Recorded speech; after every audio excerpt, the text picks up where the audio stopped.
महाप्रभु जगन्नाथ आशीर्वाद माँ समलेश्वर आशीर्वाद जो लोकों आशीर्वाद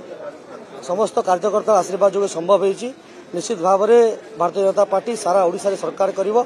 एवं नरेंद्र मोदी जो कथा कहते जे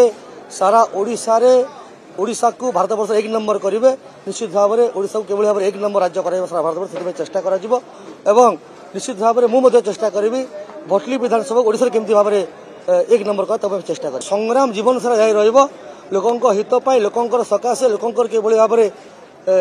सुविचार हेब दुर्नीति दुराचार को किभली भाव में हटाଯିवो ताकू लेकिन आम संग्राम करूँ युव मोर्चा संग्राम करथिला एवं आज जो आम कम समस्ते करूँ ओडिशावासी किभली भल हेब से संग्राम अविरत जारी रहिबो एवं मोर आशा एवं आकांक्षा अच्छी कि भारतीय जनता पार्टी जो कथा प्रधानमंत्री नरेंद्र मोदी कहते ओडिशा को एक नंबर राज्य केवल परिणत चेष्टा कर पार्टी पार्लियामेंट्री कमिटी अच्छी एवं पार्टी पार्लियामेंट्री कमिटी